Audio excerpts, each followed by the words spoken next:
Press conference को संबोधित करें, सीधा रुख करते हैं। March and 3rd April, and the announcement was due to be made on 3rd April.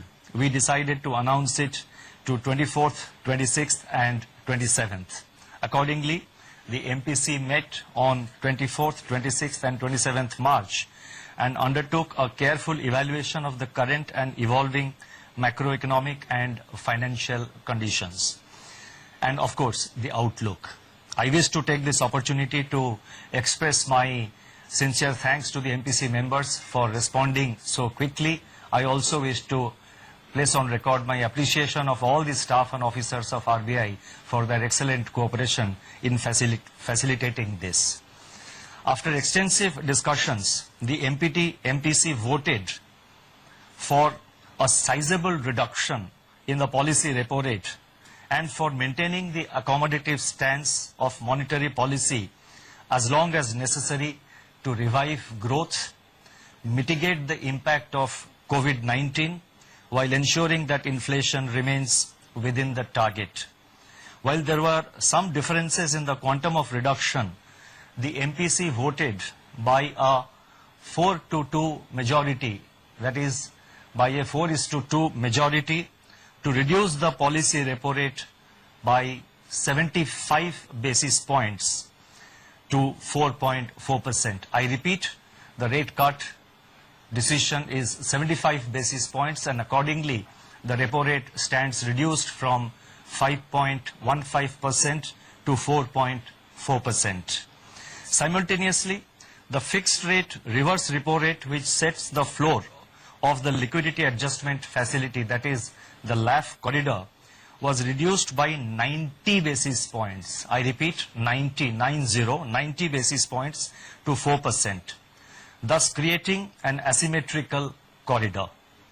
The purpose of this measure relating to reverse repo is to make it relatively unattractive for banks to passively deposit funds with the Reserve Bank and instead to use these funds for on-lending to the productive sectors of the economy. It may be recalled that during the month of March so far, the banks have been parking close to rupees 3 lakh crore on a daily average basis under the reverse repo, even as the growth of bank credit has been steadily slowing down. This decision and the advancement of the MPC has been warranted by the disruptive force of the coronavirus. It is intended to, 1, mitigate the negative effects of the virus, 2, to revive growth, and above all, number 3, to preserve financial stability. We are living through an extraordinary and unprecedented situation. Everything hinges on the depth of the COVID-19 outbreak, its spread and its duration. Clearly, a war effort has to be mounted and is being mounted to combat the virus, involving both conventional and unconventional measures in a continuously battle-ready mode. Life in the time of COVID-19 has been one of unprecedented loss and isolation. Yet, it is worthwhile to remember that tough times never last. Only tough people and tough institutions do. In the recent period, Reserve Bank has been in action on a daily basis with efforts to alleviate financial stress, build confidence and keep the financial system sound and functioning. And we have taken a number of steps over the last 1 month or so since the conclusion of the last MPC meeting. In my statement, I have listed out the measures which have been taken. For the sake of time, I am not reading it out. Once the statement is uploaded, I think those who are interested can have a look at it. Let me assure that the Reserve Bank is at work and in mission mode, monitoring the evolving financial market and macroeconomic conditions and calibrating its operations to meet any need for additional liquidity support as well as to undertake other measures as may be warranted. It is our effort to ensure normal functioning of the markets, nurture the impulses of growth and preserve, I repeat, and preserve financial stability. Incidentally, we have in RBI quarantined 150 members of our staff and service providers together with the IT facilitators and the entire IT facility as a part of our business continuity plan. The plan was prepared and executed in a matter of days. The MPC noted that global economic activity has come to a near standstill as COVID-19 related lockdowns and social distancing are imposed across a widening swath of affected countries. Expectations of a shallow recovery in 2020 from 2019's decade low in global growth have been dashed. The outlook is now heavily contingent upon the intensity, spread and duration of the pandemic. There is a rising probability that large parts of the global economy will slip into recession.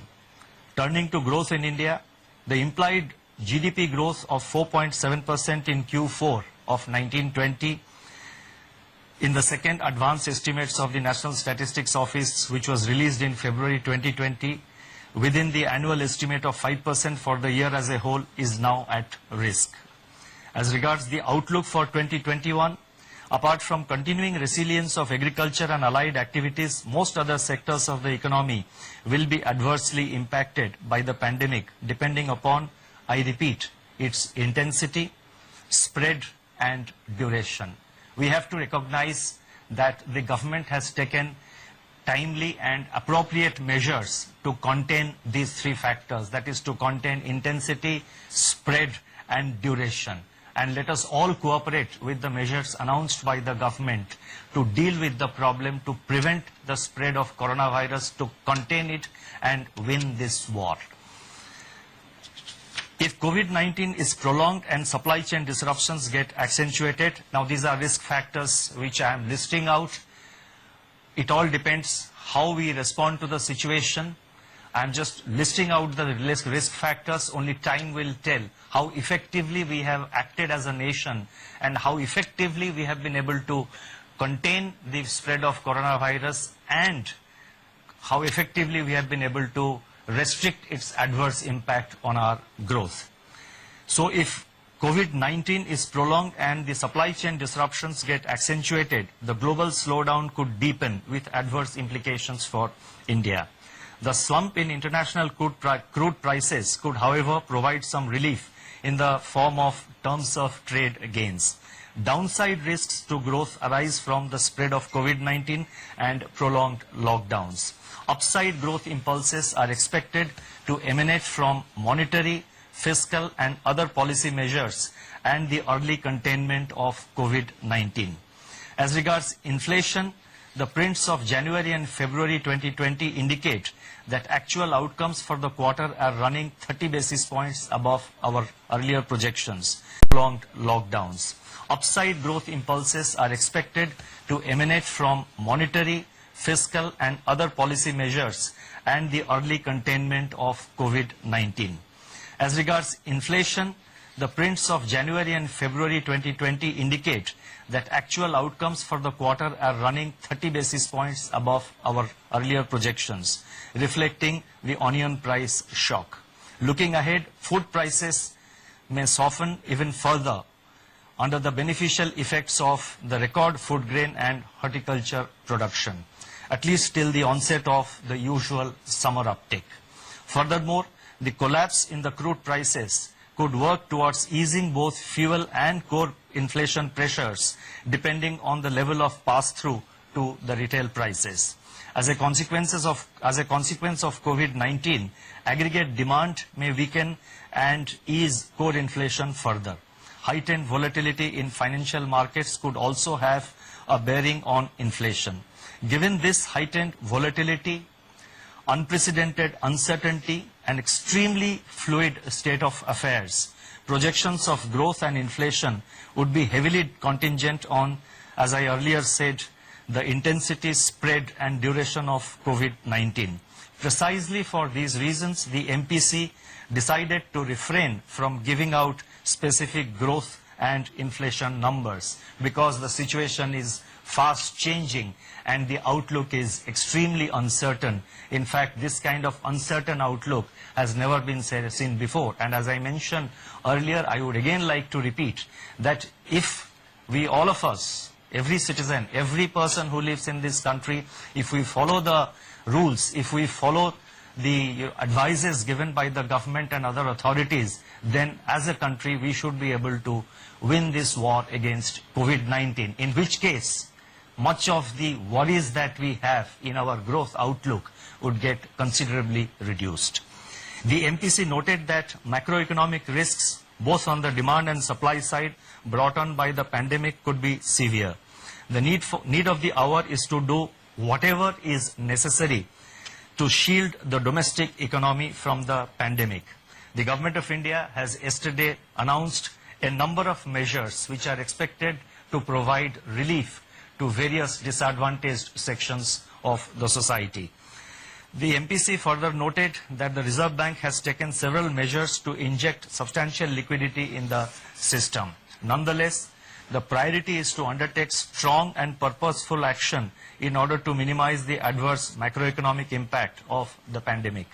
It also underscored the need for all stakeholders to fight against the pandemic. Banks and other financial institutions should do all that they can to keep the credit flowing to the economic agents which are facing financial stress on account of the isolation that the virus has imposed. Market participants should work with regulators like the Reserve Bank and the SEBI to ensure the orderly functioning of markets in their role of price discovery and financial intermediation. Strong fiscal measures are of course critical to deal with the situation. To summarize, COVID-19 stalks the global economy and the outlook is highly uncertain and of course negative. Several nations are battling its exponential contagion. Countries are shutting down to prevent being sucked into a kind of black hole. Authorities all over the world are mobilizing on a massive scale to fight an invisible assassin. India has locked down economic activity and financial markets are under severe stress. Finance is the lifeline of the economy. Keeping it flowing is the paramount objective of the Reserve Bank of India at this point of time. The time has therefore now come for the Reserve Bank to unleash an array of instruments from its arsenal to staunch and mitigate the impact of COVID-19, revive growth and above all, preserve financial stability. The aggregate action and stance of MPC provides a befitting launching pad. In turn, the configuration of initiatives unveiled in the Statement on Development and Regulatory Policies, which I am now going to spell out, amplify the MPC's decision and leverages on it as well. Accordingly, it is appropriate that the MPC's decision and the other actions which I am now going to elaborate upon should be regarded as a comprehensive package with force multipliers.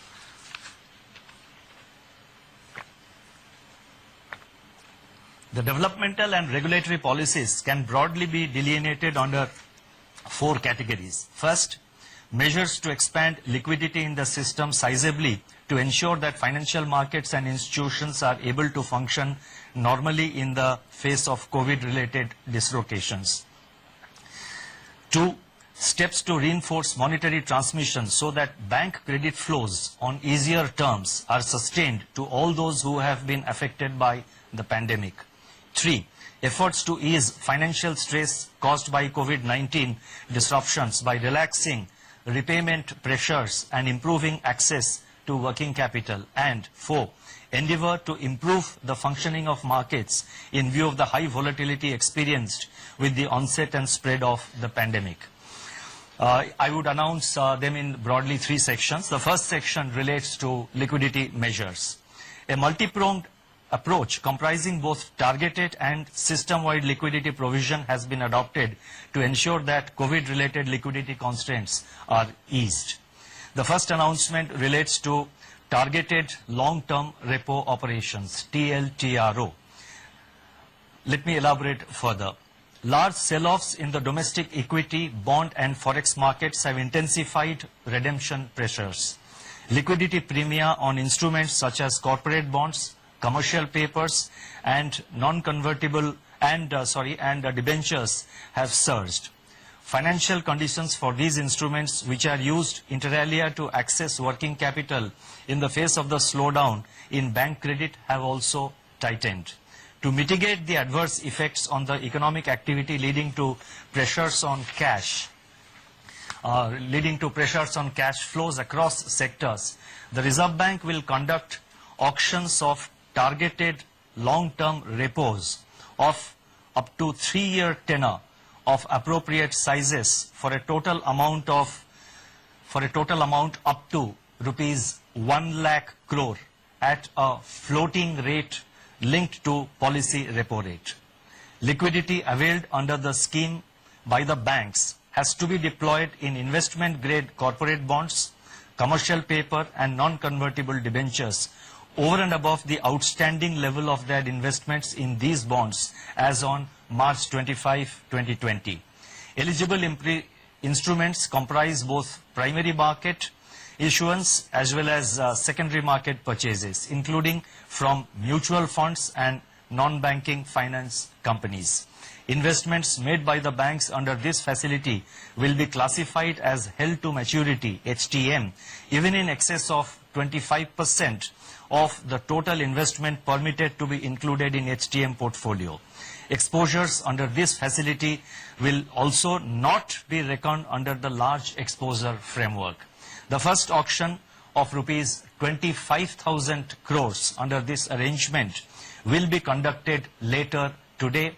The relevant notification in this regard is being issued separately.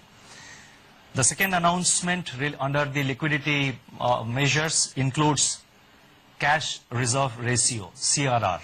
It is observed that despite ample liquidity in the system, its distribution is highly asymmetrical across the financial system and starkly so within the banking system. To help banks tide over the disruption caused by COVID-19, it has been decided to reduce the cash reserve ratio, CRR, of all banks by 100 basis points to 3% of net demand and time liabilities, that is NDTL, with effect from the reporting fortnight beginning March 28th for a period of 1 year. This reduction in CRR would release primary liquidity of about rupees 1,37,000 crores uniformly across the banking system in proportion to liabilities of the constituents rather than in relation to their holding of excess SLR. Furthermore, taking cognizance of hardships faced by the banks in terms of social distancing of staff and consequent strains on reporting requirements, it has been decided to reduce the requirement of minimum daily CRR balance maintenance from 90% to 80%, effective from the first day of the reporting fortnight beginning March 28, 2020. This is a one-time dispensation available up to June 26, 2020. The next announcement relates to marginal standing facility. In view of the exceptionally high volatility in domestic financial markets, which brings in phases of liquidity stress, and also to provide comfort to the banking system, it has been decided to increase the accommodation under the marginal standing facility, MSF, from 2% of the statutory liquidity ratio, SLR, to 3% with immediate effect. This measure will be applicable up to June 30th, 2020. This measure should provide comfort to the banking system by allowing it to avail an additional rupees 1.37 lakh crore, that is 1,37,000 crore of liquidity under the LAF window in times of stress at the reduced MSF rate announced in the MPC's resolution. These three liquidity measures relating to TLTRO, CRR and MSF will inject a total liquidity of 3,74,000 crore to the system, 3.74 lakh crore to the system. We have also decided to widen the monetary policy rate corridor. Let me elaborate. In view of persistent excess liquidity, it has been decided to widen the existing policy rate corridor from 50 basis points to 65 basis points. Under the new corridor, the reverse repo rate under the liquidity adjustment facility would be 40 basis points lower than the policy repo rate as against the existing 25 basis points. The marginal standing facility rate would of course continue to be 25 basis points above the policy rate. The second set of measures relate to regulation and supervision. That is basically certain regulatory measures. Alongside liquidity measures, it's very important that steps are taken to mitigate the burden of debt servicing brought about by disruptions on account of the COVID-19 pandemic. Such steps in turn will go a long way to prevent the transmission of financial stress to the real economy and ensure the continuity of viable businesses and provide relief to borrowers in these extraordinary times. Under these measures relating to regulation, the first measure is with regard to moratorium on term loans.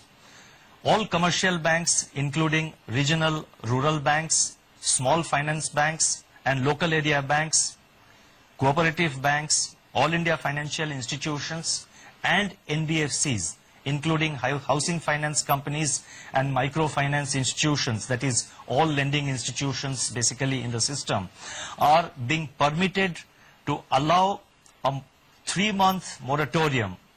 I repeat, all the lending institutions are being permitted to allow a moratorium of 3 months on payment of installments in respect of all term loans outstanding as on 1st March 2020.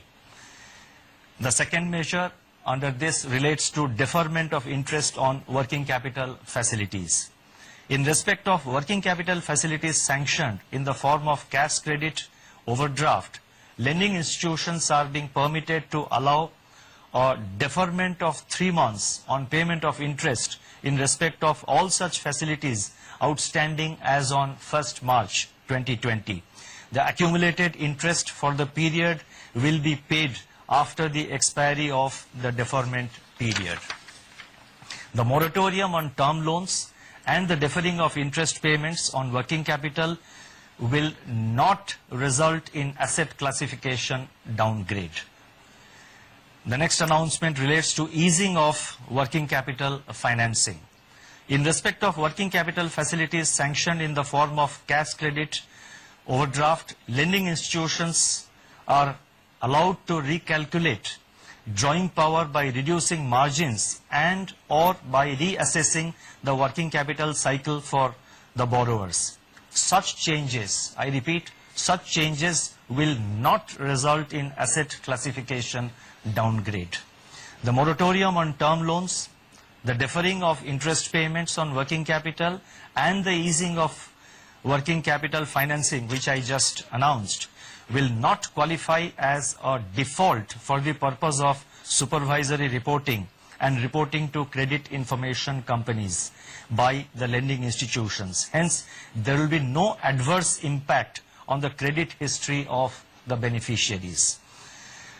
The next announcement relates to deferment of implementation of Net Stable Funding Ratio, NSFR, qualify as a default for the purpose of supervisory reporting and reporting to credit information companies by the lending institutions. Hence, there will be no adverse impact on the credit history of the beneficiaries.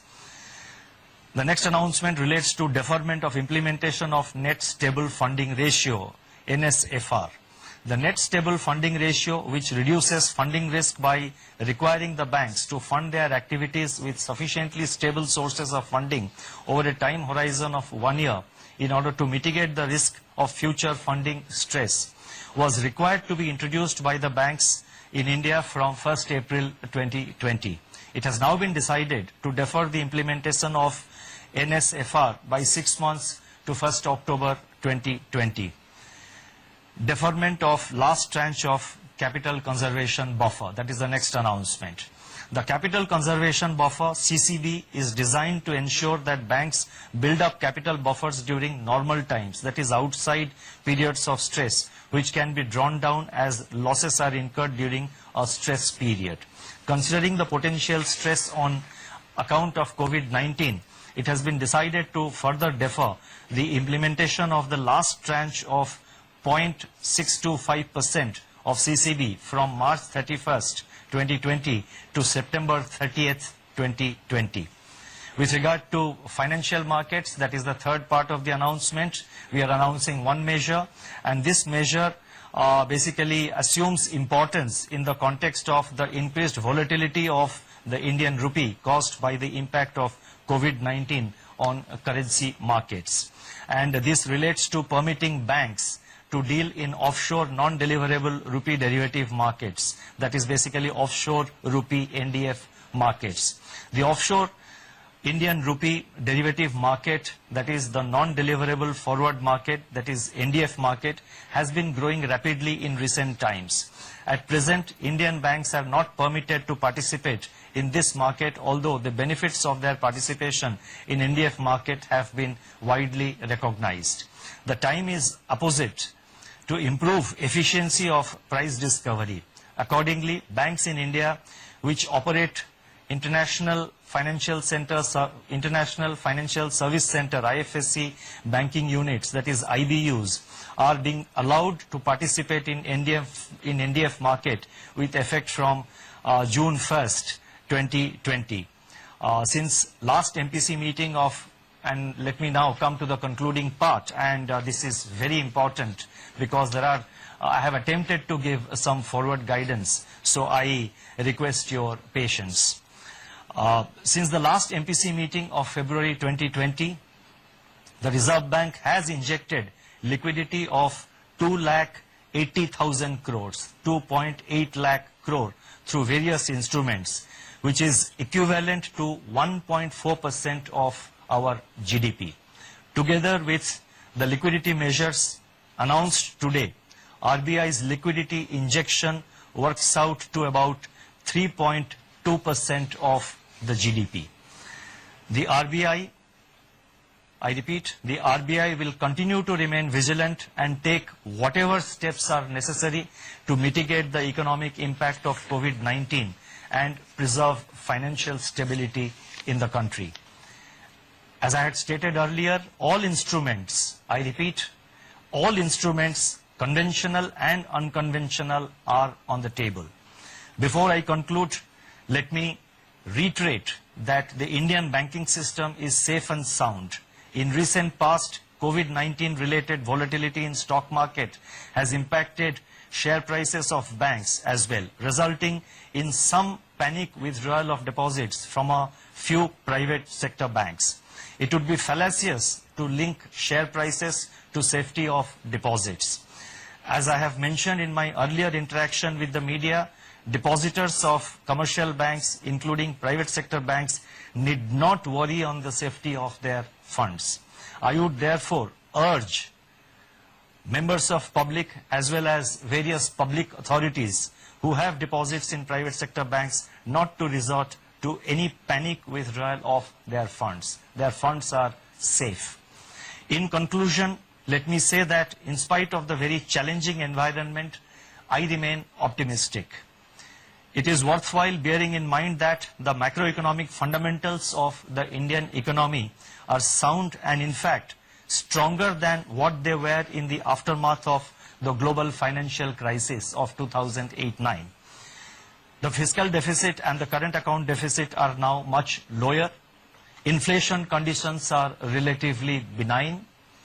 And financial volatility measured by change in stock prices from recent peaks and average daily change in exchange rate of the rupee is distinctly lower. COVID-19 is upon us, but this too shall pass. We need to remain careful, take all precautionary measures. I leave you with this comforting thought: stay clean, stay safe, and go digital. Thank you very much.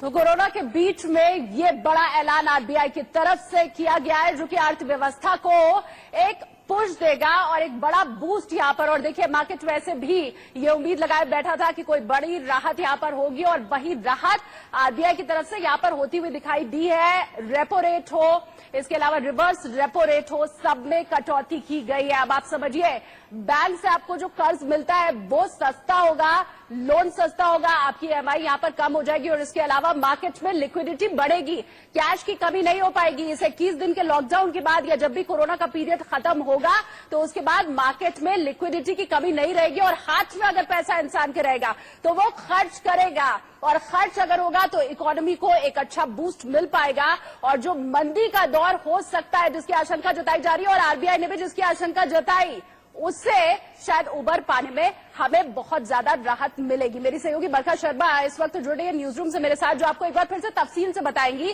कि RBI की तरफ से आखिर घोषणा की क्या क्या गई है। बरखा, वो बता देते हैं। देखिए आपने खुद बताया है रेपो रेट में कटौती कर दी गई है यहाँ पर 0.75% की। इसके बाद कटौती के बाद जो नया रेपो रेट है वो 4.4% हो गया। रिवर्स रेपो रेट की बात करते हैं तो 0.90% कटौती यहाँ पर की गई है। और उसी के साथ साथ आपको बता दें सीआरआर में भी 100 बेसिस पॉइंट की कटौती यहाँ पर हुई है। रेपो रेट आप मेरे दर्शकों को हम समझा दें वो दर होती है जिससे आरबीआई जो है तमाम बैंकों को कर्ज देता है, उसके बाद वही बैंक उसी कर्ज से आपको लोन यहाँ पर मुहैया कराते हैं।